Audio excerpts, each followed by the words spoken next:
교회 오시면 항상 성경을 찾아주시면 좋겠습니다. 고린도전서 1장 1절입니다. 하나님의 뜻을 따라 그리스도 예수의 사도로 부르심을 받은 바울과 형제 소서데네는 고린도에 있는 하나님의 교회 곧 그리스도 예수 안에서 거룩하여지고 성도라 부르심을 받은 자들과 또 각 처에서 우리의 주 곧 그들과 우리의 주 되신 예수 그리스도의 이름을 부르는 모든 자들에게 하나님 우리 아버지와 주 예수 그리스도로부터 은혜와 평강이 있기를 원하노라.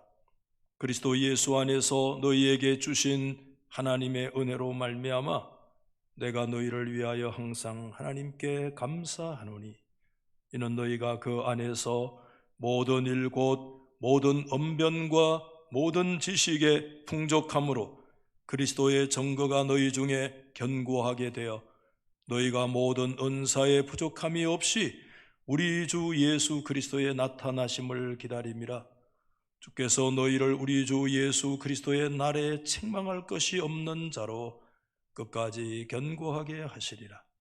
너희를 불러 그의 아들 그리스도 우리 주와 더불어 교제하게 하시는 하나님은 미쁘시도다.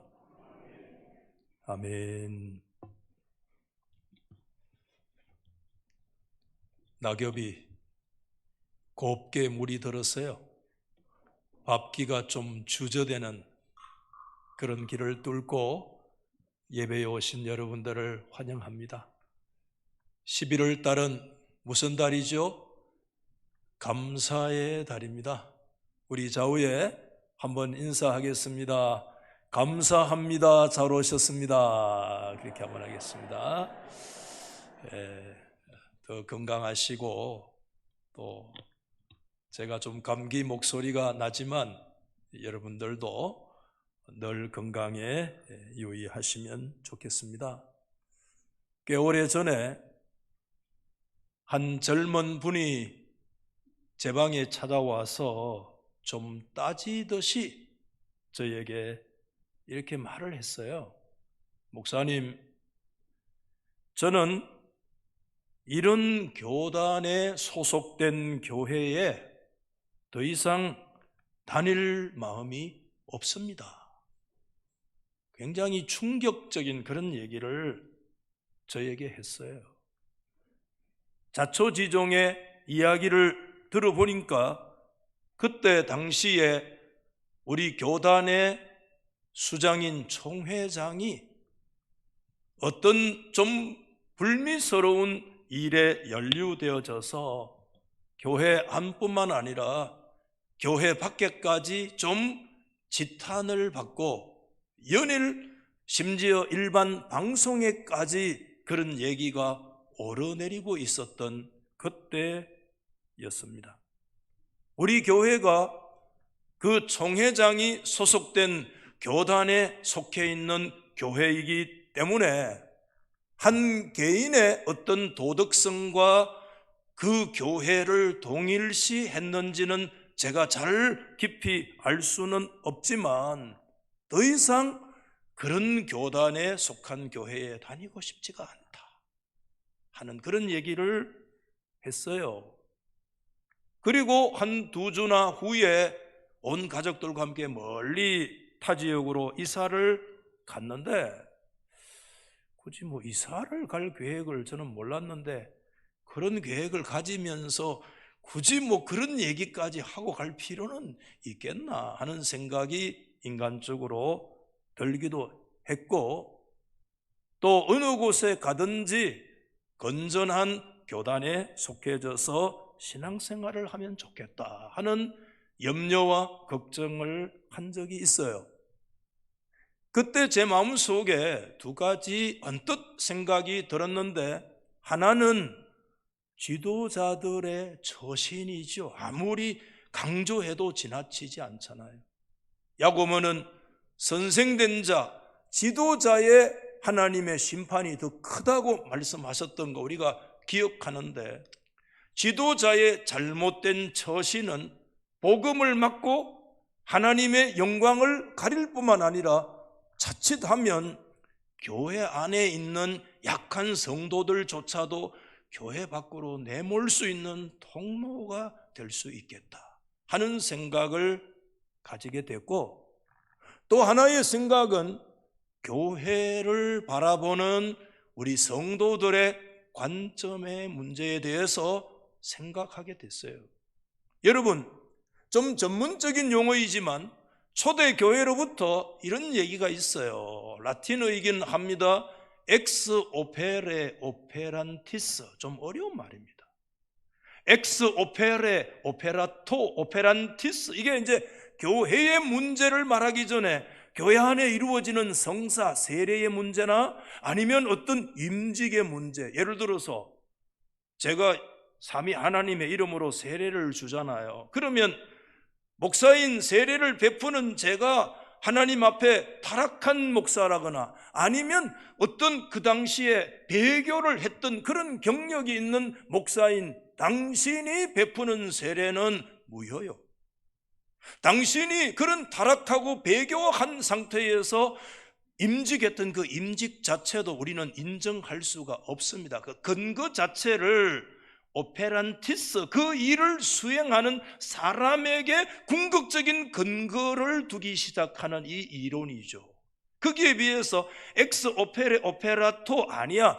하나님의 교회에 이루어지는 모든 성사의 일들은 그 성사의 주인이 하나님이시고 그 성사의 주인이 예수 그리스도이기 때문에 하나님과 그리스도의 권위로 말미암아 인간의 도덕적인 역사에 상관없이 하나님의 권위로 그리스도의 은혜와 능력으로 그 일들이 이루어지고 있다라고 하는 그런 이론이 초대교회 안에 굉장히 첨예하게 대립되어졌어요. 그런데 결과적으로 엑스 오페레 오페란티스, 어떤 일들을 모든 근거를 궁극적으로 사람에게 두기 시작할 때 뭐가 일어났는가 하면 분파의 역사가 일어났어요. 초대교회 저 북아프리카의 카르타코의 감독이었던 키프리아누스 때 노바띠안 분파가 그런 주장으로 일어나고 되었고, 100여 년 이후에 나타났던 역시 그 아우구스티누스 어거스틴 때 나타났던 그 유명한 분파인 도나투스 분파도 역시 엑스 오페레 오페란티스, 하나님의 교회의 궁극적인 일들을 인간의 어떤 성품이나 인간의 도덕성의 근거를 두기 시작을 하면서 사람에게 포커스를 맞추는 그런 관점이 열릴 때 교회 안에 분파라고 하는 그런 아픔의 역사가 일어났던 것을 기억해요. 여러분, 신약 성경에 많은 교회들의 이름이 등장합니다만은 그 가운데 가장 문제점이 많은 교회, 한 교회를 선정하라면 아마 이곳에 성경 좀 지식이 있는 분들은 이구동성으로 고린도 교회를 지적할 거예요. 동의하시죠? 네. 근데 여러분, 고린도 전서라고 하는 성경 안에만 봐도, 큰 덩어리만 봐도 고린도 교회의 문제는 제가 대충 정리를 해도 11가지 정도로 정리가 되는데, 첫 번째 문제가 뭐냐면 오늘 여기에 기록했어요. 당파의 문제부터 시작해가지고 굉장히 지적인 자만, 자기중심적이었어요. 이것도 무서운 교회의 시험이라. 부도덕, 법정 소송, 도덕 폐기론, 결혼 성적 관계, 우상 제물 먹는 교회 내 여성 문제, 심지어 성찬의 문제까지, 은사, 육체적인 부활에 대한 여러 가지 신학적인 이론까지 큰 덩어리만 해도 11가지가 넘는 그 사소한 문제로 들어가면 뭐 말로 다 할 수 없는 그런 일들이 일어나게 되었어요. 여러분, 제가 가지고 있는 책 데이비드 프라이드라고 하는, 프라이어라고 하는 강해자의 강해 안에 보면 같이 한번 읽어보십시다. 시작. 대부분의 사람이 고린도 교회에 관해 잘 알고 있는 한 가지 사실은, 고린도 교회가 뭐라고요? 이야, 읽기가 좀 힘들어요, 저는요. 고린도 교회가 뭐였다고요? 엉망진창이야. 이런 단어를 교회를 향해서 쓸 수 있을까요? 왜? 그 교회 안에 문제들, 교회 안에 죄의 문제, 음란 문제, 여러 가지 정말 근친 상간 문제까지 있었으니까, 심지어 분열 문제, 심지어 이단으로까지 교회가 이렇게 가득 찰 수가 있을까? 정말 그렇게 보면 그런 단어도 쓸 수 있을까 하는 생각이 들어요. 그런데 참 한 가지 이 의문이 드는 것은, 오늘 이런 고린도 교회를 두고 4절 말씀에 바울이 뭐라고 얘기를 하는가 하면, 4절 보세요. 거기 보면 그리스도 예수 안에서 너희에게 주신 하나님의 은혜로 말미암아 내가 너희를 위하여, 그 다음에 뭐라고 얘기하죠? 항상 하나님께 뭐하노니? 감사하노니. 제가 뭐 영어를 잘 못하지만 I always thank God for you. always, 항상 thank, 하나님께, 누구를 생각할 때마다 고린도 교회를 놓고 어떻게 그런 교회를 향해서 사도 바울이 always thank를 항상 그렇게 감사한다고 말할 수 있겠는가?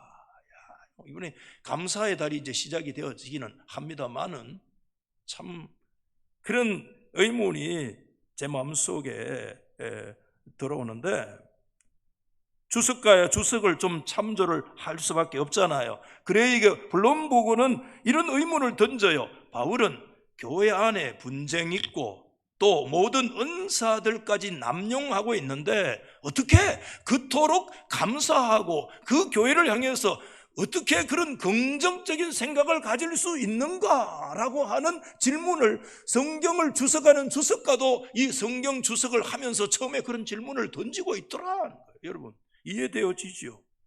이 의문이 든다는 거죠. 또 고린도 교회를 향한 바울의 특징 중에 하나인데, 우선 크게 오늘 두 가지 관점으로 좀 말씀을 드리려고 하는데, 첫째는 우리가 교회를 바라보는 관점, 이제 1차적으로는 바울의 교회 관점, 바울의 교회 보기, 오늘 우리가 몸담고 있는 교회를 보는 것, 이 관점이, 이 퍼스펙티브가 되게 중요한 거예요. 여러분 2절 말씀에 한번 상반절에 한번 보십시오. 같이 시작. 고린도에 있는 하나님의 교회, 곧 뭐라고 그랬어요? 그리스도 예수 안에서 거룩하여지고 성도라 부르심을 받은 자들까지, 여기까지. 예.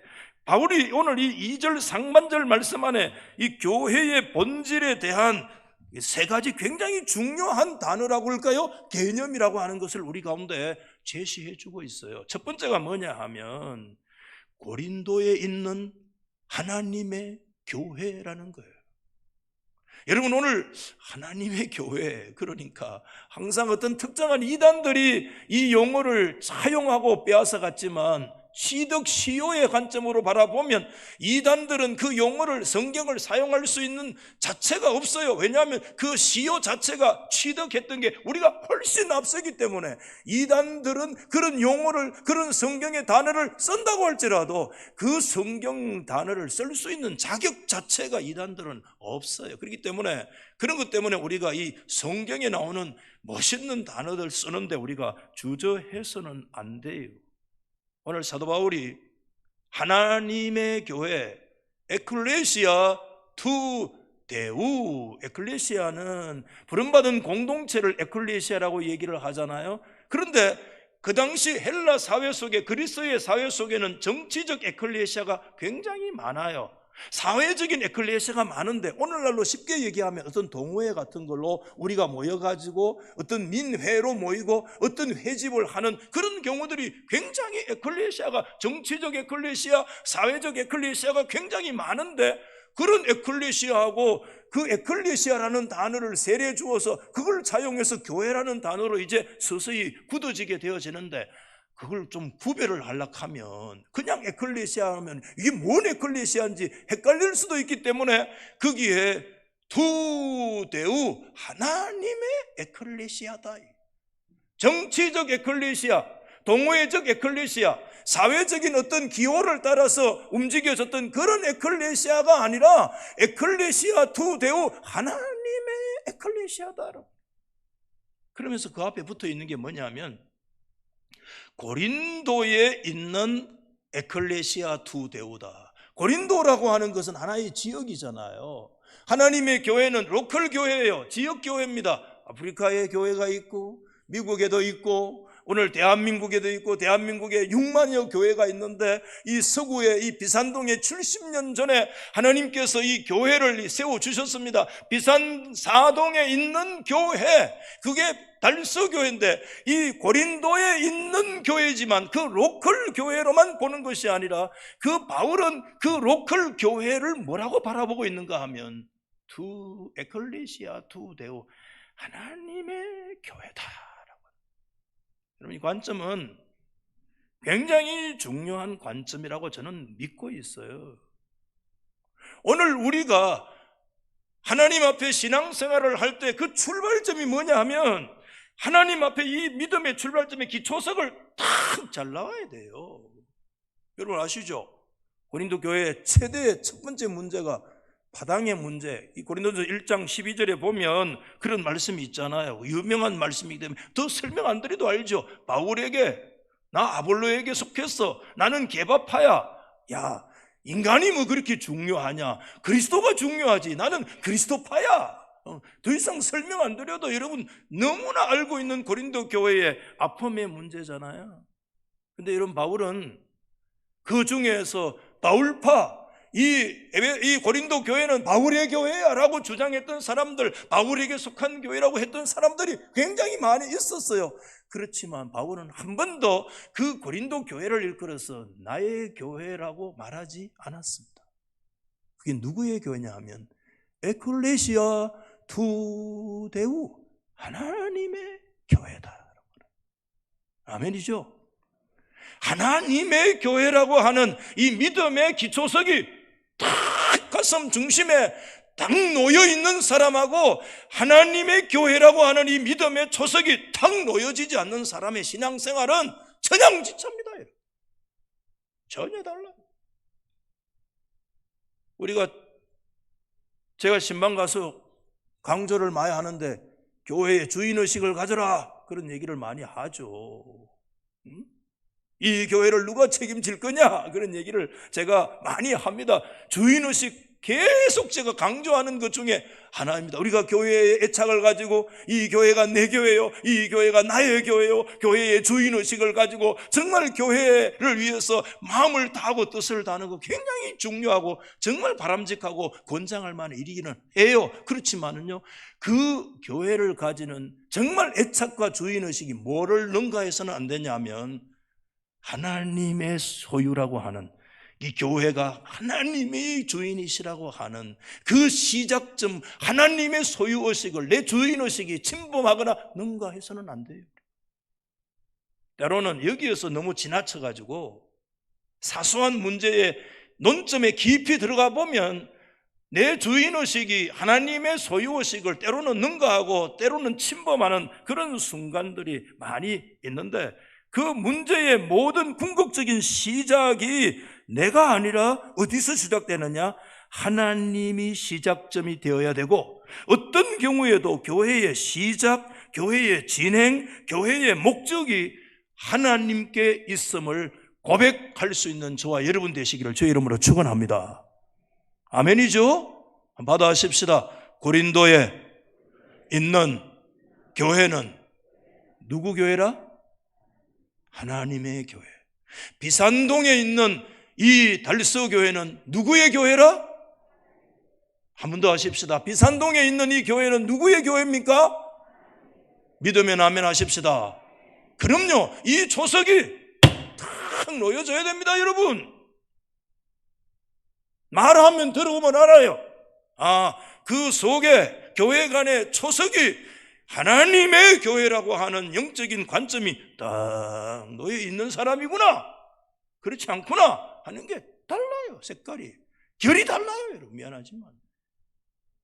또 하나는, 두 번째가 뭐냐면 예수 그리스도 안에, 유명한 단어예요. 엔 그리스도, 예수라고 하는 것이죠. 바울 신학의 가장 유명한 것은, 바울은 두 가지 관점입니다. 엔 그리스도냐, 코리스 크리스토냐, 그리스도 안에 있느냐 그리스도 밖에 있느냐에 따라서요 모든 것이 나눠져요. 이것은 천국과 지옥으로 나누어지듯이 그리스도 안과 그리스도 밖에, 이 바울 신학적인 논점에서 가장 기초적이고 중요한 논점이 엔 그리스도, 그리스도 안에 있느냐. 여러분, 로컬로 보면 그것은 고린도라고 하는 헬라 사회 속에 여전히 놓여있는, 아테네의 문명 속에 놓여있는 그런 고린도라는 하나의 로컬 지역 속에 있지만, 그곳에 위치하고 있지만, 그 교회의 궁극적인 소유는 에클레시아 두데오, 하나님의 소유의 교회일 뿐만 아니라 그 교회의 전치사, 장소의 정치사로 어디 소속이냐? 엔 그리스도 예수 그리스도 안에 있다. 예수 그리스도 안에 있다. 아멘 할 때까지. 마스크를 하니 아멘 한지 보이나? 나는 아멘 안 해도 안 보이니까 괜찮아요. 넘어가도 돼. 다시 말씀드릴게요. 고린도에 있는 교회였지만, 비산동에 있는 교회였지만, 그 교회의 궁극적인 위치와 소속은 엔 그리스도, 할렐루야, 예수 그리스도 안에 있는 교회다. 이거 다 초석이 놓여 있어야 됩니다.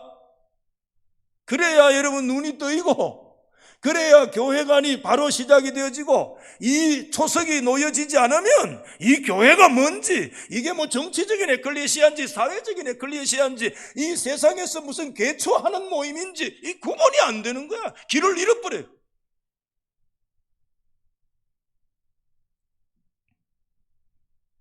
짧은 구절이잖아요. 그리스도 예수 안에 굉장히 중요한 진리를 내포하고 있어요. 제가 계속 데이빗 프라이어의 강해서를 몇 구절 참조를 해서 말씀을 드릴게요. 한번 보세요. 여러분, 이런 말이 있어요. 바울은 고린도 교회에 관한 다른 진실을 보기에 앞서서 그 교회를 누구의? 그리스도 예수 안에 있는 것으로 보고 있습니다. 하지만 오늘날 이 로컬교회, 지역교회 안에서는 이같이 절제된 진술을 하는 경우가 거의 없다. 하나님의 교회를 향해서 믿음의 절제된 진술 자체를 말하는 것을 절제 있게 믿음으로 할 수 있는 근거는 어디에 근거하고 있는가 하면 에클레시아 투데우 엔 그리스도 예수를 바탕으로 할 때, 그때 절제된 진술을 할 수가 있는 거예요. 믿음으로 교회를 보기 시작하는 거예요. 결점을 검토하고 한탄은 할 수 있지만 종종 그리스도 안에서 하나님께서 이미 우리 가운데 행하셨던 하나님의 그 사역과 하나님의 역사와 예수 그리스도 안에 이루어지는 영적인 거룩한 맥락들을 전혀 보지 못하는, 그러니까 믿음의 절제된 진술 자체를 하나님 앞에 할 수 없는 이런 역사들이 일어나게 된다라고 말씀해주고 있잖아요. 여러분, 교회를 바라보는 여러분의 관점이라고 그럴까요? 시각이 어때요? 데이비드 프라이어 목사님은 계속 교회 현실을 놓고 이렇게 얘기했어요. 교회는 보세요, 성도들의 모임이기 이전에 죄인들의 모임이다. 야, 참 시험 들 만한 얘기 아닙니까? 이걸 잘 알아야 됩니다. 유명한 단어가 있습니다. 꼬뮤니오 쌍토룸, 성도의 교제, 성도의 교통도 있지만 죄송하지만 이 꼬뮤니오 베카토룸, 이게 교회의 현실적인 영적 정체성의 베카토룸, 베카토리 빼딱하다 이 말이 아니고 베카토룸, 그 죄인, 쌍토룸 성도들의 모임임과 동시에 베카토룸의 죄인들의 공동체라는 양면을 가지고 있다는 게 교회의 정체성이에요. 교회가 왜 이래? 이런 사람들은 교회의 뭔만을 보느냐면 교회의 쌍토룸, 거룩한 교회만의 모습을 보고 우리 자신의 베카토룸을 보지 못할 때 항상 길을 잃어버리는 거예요. 교회에 오면 한 번 오면 한 번 시험 들고 두 번 오면 두 번 시험 드는 이유는 관점의 문제입니다. 쌍토룸만 보고 베카토룸을 보지 못하는 이런 문제가 그래요. 그러면서 여러분 계속 이렇게 찬란한 명성을 가지고 자랑하는 교회마저도 그 교회 교인들과 목사들은 그 교회가 약점과 죄로 가득 차 있다는 것을 너무나 잘 알고 있습니다. 슬픈 사실은 불만족한 교인들이 순진하게도 그 지역에 있는 다른 교회가 자신이 출석하는 교회보다 더 나을 것이라고 종종 생각한다는 것입니다. 남의 떡이 보기 좋잖아요. 얼마든지 그렇게 생각할 수가 있습니다. 근데 이게 굉장히 비신학적인 이론이라는 거예요. 이게 굉장히 슬픈 사실이라는 거예요. 이같이 진중하지 못하기 때문에 이런 얘기까지 합니다. 떠돌이 교인들, 여러분들 이 말이 상처가 되지 않기를 바라요. 네? 떠돌이 교인들이 발생합니다. 막연한 불안에 대한 이 최선의 대책이 뭐냐 하면 그 중에 하나 근본적인 것은 바울이 본문에서 악명 높은 고린도 교회에 대해서 말하는 것들을 다시 살펴볼 필요가 우리 가운데 있습니다. 제가 말씀했잖아요. 초석이 딱 놓여져야 흔들리지 않는다고요. 그 초석 가운데 가장 기초적인 초석이 에클레시아 투 데우, 고린도에 있는 지역교회요. 굉장히 도전받고 약점 있고 때로는 죄의 투성이고 문제가 많은 여러 가지 시련 중에 있는 교회였지만 그 교회는 1차 하나님의 교회요? 그 교회는 그리스도 예수 그리스도 안에 있는 하나님의 교회다라고 하는 이 사실을 믿음으로 봐야 돼요. 제가 가지고 있는 책 다시 열심히 찾아봤는데 아무리 찾아도 찾지를 못해. 아주 얇은 책인데 프란스 무스느라는 사람이 1967년도에 나온 책, 아주 옛날에 나온 책이에요. 제 초등학교 들어가기 전에 나온 책인데 그 얇은 책이 분도 출판사에 있는 가톨릭 출판사입니다. 이 프란스 무스느라는 사람이 아마 가톨릭 신부였는가? 아시는 잘 모르겠어요. 그 책을 찾아보니까 못 찾겠더라고요. 이 얇은 책인데 굉장히 감동을 저에게 주었던 책 중에 하나 찾아가야 확인하는. 그런데 그 무스너의 글이 제 머릿속에 하나 딱 구절이 머릿속에, 제가 책을 확인은 못했지만 기억으로 그 예수님께서 비유에 의해서인데 여러분 알곡과 가라지 비유를 얘기하는데 그 알곡을 심었는데 보니까 잠자는 사이에 가라지가 나가지고 종들이 물었습니다. 그 알곡 가라지를 뽑아낼까요? 그랬더니 주인이 뭐라고 했습니까? 가만둬라 이렇게 얘기했잖아요. 어쩌면 상식에 안 맞는 얘기일 수도 있죠. 농사법에 안 맞는 얘기일 수도 있죠. 그런데 그 구절을 두고 프란스 무스너가 했던 말을 제가 딱 기억해서 오늘 이 한 가지를 적었는데 한번 받아하십시다. 주님도 완전한 교회를 뭐 하셨다? 거부하셨다. 오해하시면 안 돼요. 우리는 더 좋고 건강한 교회를 추구하는 자유가 있고 그런 권리가 있고 그건 귀한 거예요. 그러나 지상교회 안에서 이 생활 속에서 우리가 완전한 교회를 우리가 요구한다는 것은 우리는 그거는 사실상 들어가 보면 뭐냐 하면 그 속에서 다 이단들에 가는 그 길의 출발점이 이 지상교회 속에서 완전성을 물론 신학자들 가운데 어떤 사람이 지상에서 완전 성화되어지고 더 완전히 그냥 거룩하게 되어진다는 그런 완전 성화를 주장하는 그런 학자들이 혹간 있기는 해요. 그러나 무슨 말인지 그 백그라운드 속에서 이해가 되기는 하지만 궁극적으로 여러분, 우리가 이 지상에 전투적으로 죄와 싸우고 내 자아와 싸우고 세상의 마귀와 싸우는 이 전투적인 교회 안에 있는 이 고린도에 있는 교회, 이 서구 비산동에 있는 교회는 지상에 있는 동안에 우리는 완전하지 못해요. 완전성, 꼬무니오 쌍토름 성도들의 공동체로서만 바라본다면 그 사람은 100번 오면 100번 시험에 들게 될 것입니다. 자기 자신이 삐까도름, 자신이 죄인이라는 사실을 하나님 앞에 더 깊이 인정하지 않으면 그 죄인들의 모임이라는 사실도 하나님 앞에 균형 있게 믿음으로 정직하게 인정할 수 있을 때 우리는 정체성을 잃지 않고 길을 잃지 않고 팬데믹 상황 속에 오늘날 이 교회 문제 때문에 교회들마다 시험 들고 어려움 겪는 교회가 얼마나 많은지 몰라요. 팬데믹 상황에 어려움이 오니까 이 예배도 못 드리고 하다 보니까 이게 막 몇 달씩 이어지니까 오늘날 교회 안에 이곳저곳에 막 분쟁이 일어나고 시험이 일어나고 막 교인들 막 어떤 사람들 막 뛰쳐나가고 교회가 뭐 이게 교회가 이렇게 하면서 팬데믹 상황 속에서 극하면 하나님의 교회 안에서 그러면 무슨 문제가 일어나겠습니까, 여러분? 관점이 굉장히 중요하다는 거예요, 여러분. 여러분, 바울이 오늘 여러분 1장 5절 말씀에서 7절 말씀까지 여러분 다 한번 같이 읽어보시면 좋겠습니다. 시작.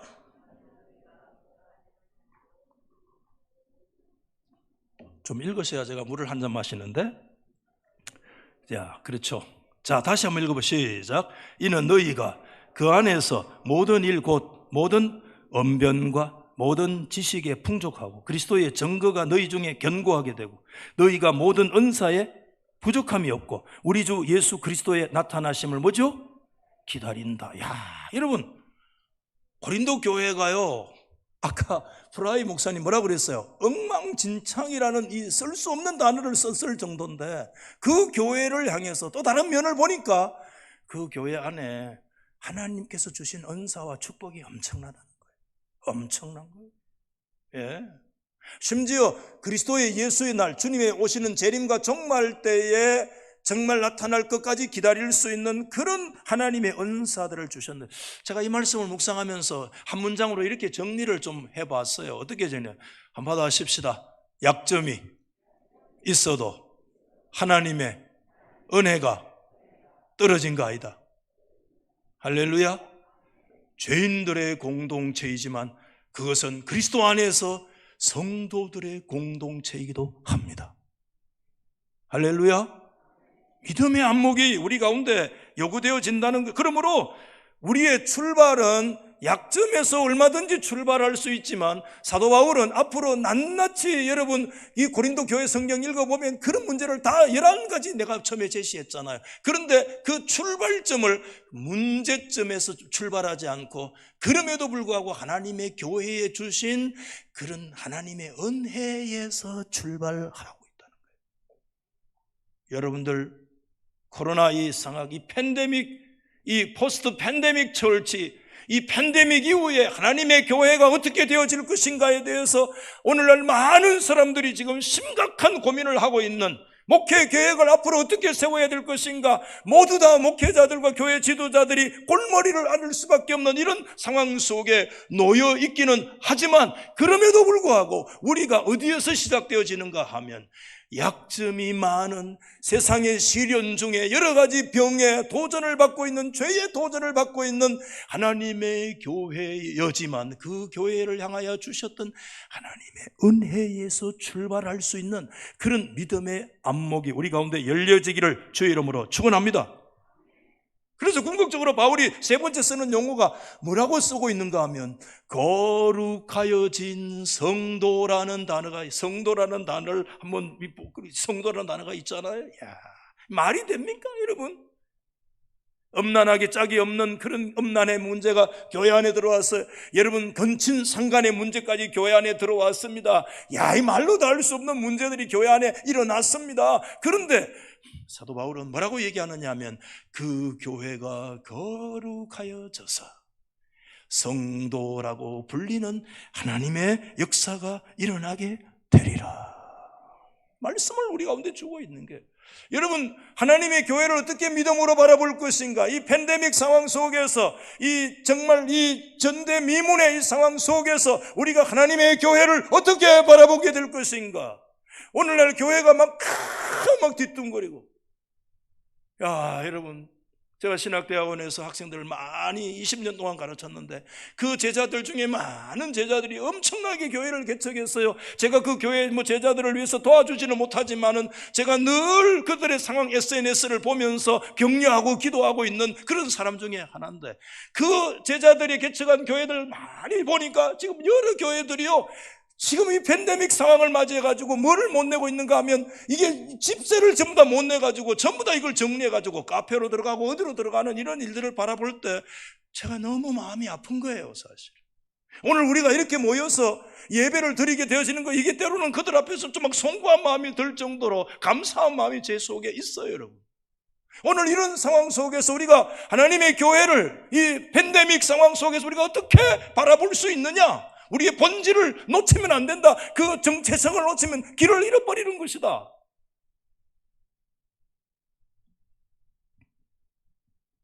두 번째 큰 시각이 있는데 그게 누구의 시각이냐면 하나님께서 교회를 어떻게 보시느냐, 주님이 고린도 교회를 어떻게 보시느냐의 이 관점이에요.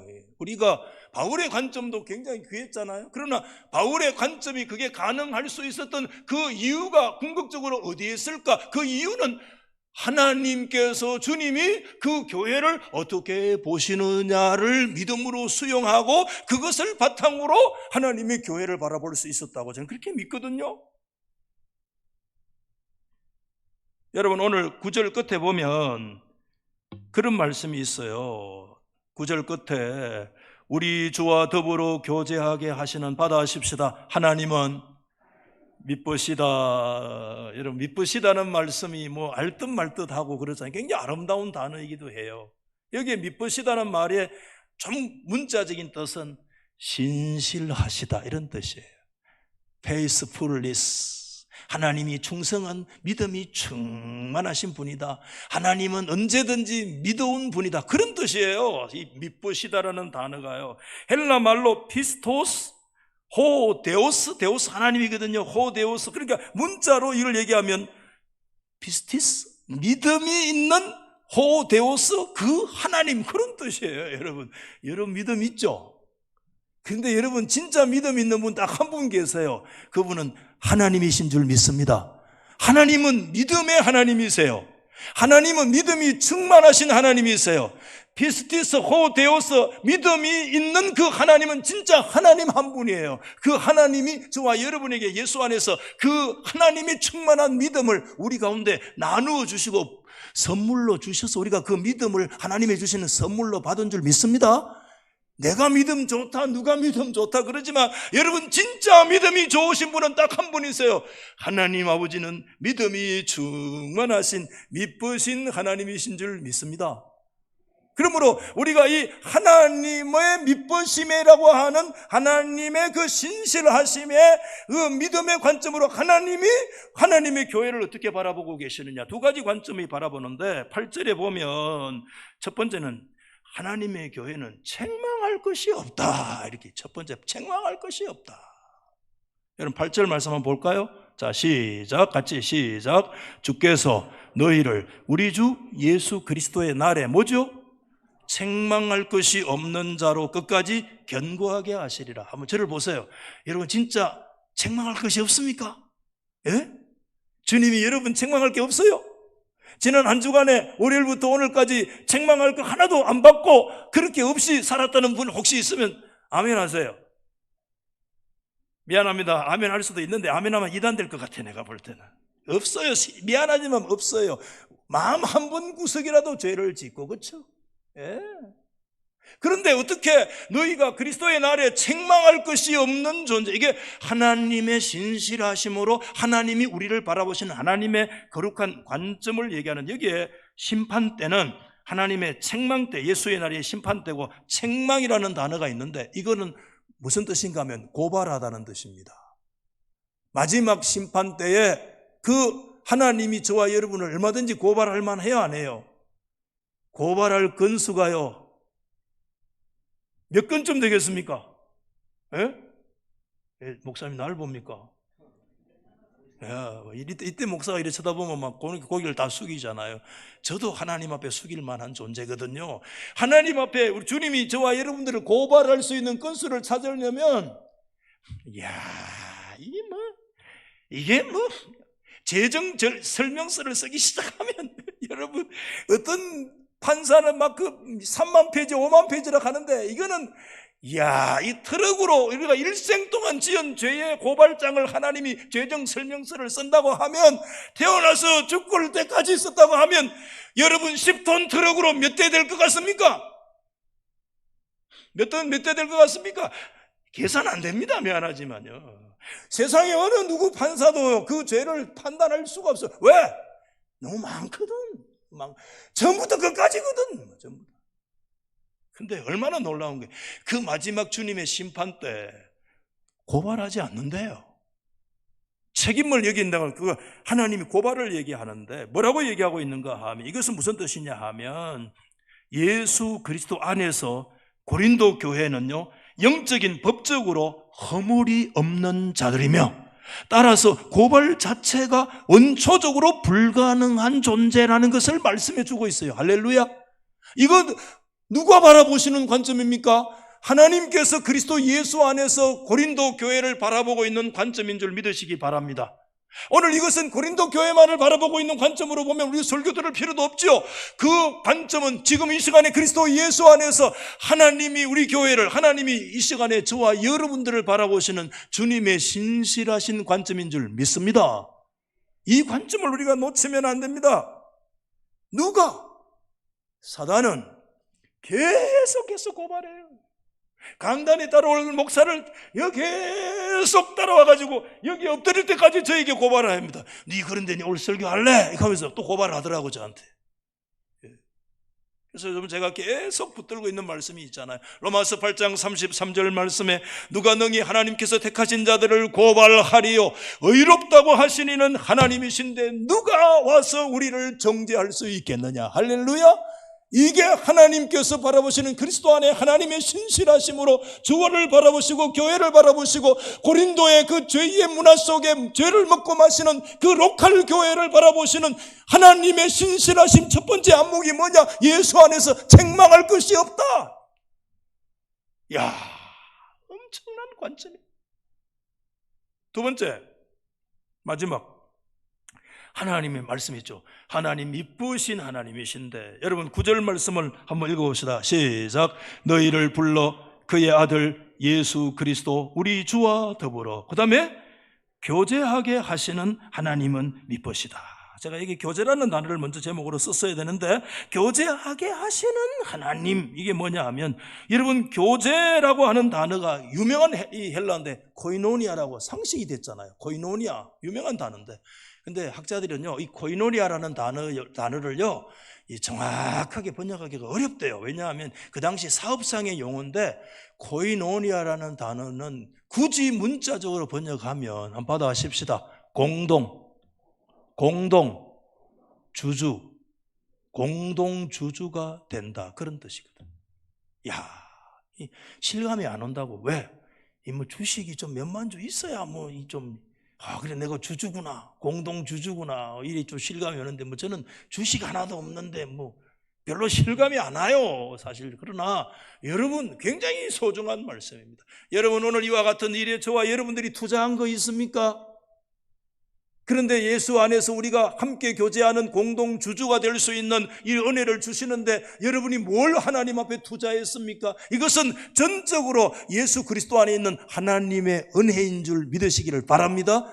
은혜로 부름받아 은혜로 예수 그리스도와 함께 이 믿음의 교제로 믿음의 선한 공동주주가 되도록 하나님께서 저와 여러분들을 부르셨다는 거예요. 여러분들.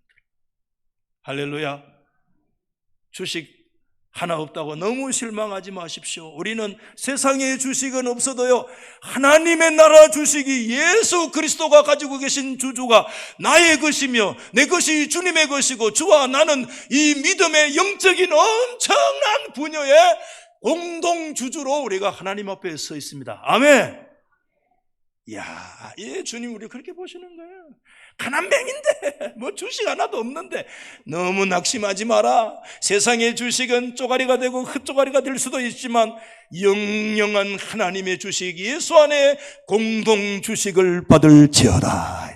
이 축복을 하나님 가운데 주시는 거예요. 여러분 오늘 말씀을 마치려고 하는데요, 여러분 포스트 팬데믹 처치, 코로나 이후에 이 팬데믹 이후에 하나님의 교회, 이 팬데믹 상황 속에 오늘 많은 교회들이 지금 정체성을 잃어버리고 길을 잃어버리고 성도들이 교회를 잃어버리고 아이고 교회 가난하니 똑같네, 교회가 절대성에서 상대성이 되고 교회의 공간의 권위들이 다 무너지고 필수에서 선택으로 되어지는 이와 같은 문들이 막 지금 자유적인 문들이 우리 가운데 열려져서 우리가 담대하게 그 길을 선택하고 나갈 수 있는 이런 문들이 우리 가운데 열려져 있지만 기억하십시오.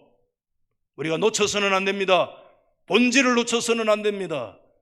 사도 바울은 그럼에도 엉망진창의 교회였습니다마는 그 교회를 향해서 항상 감사할 수 있었던 궁극적인 이유는 그 교회는 에클레시아 투데오 하나님의 교회요, 엔 그리스도 예수 안에 있는 교회요, 하나님과 그리스도 예수 안의 은혜 가운데 그 교회는 거룩하여지고 그들은 궁극적으로 하나님의 코무니오 상투룸 성도의 교통 안에 들어갈 수 있게 되어질 것이며, 왜 그렇게 말할 수 있었느냐? 엑소페레 오페란티스, 그 어떤 인간적인 근거에 의해서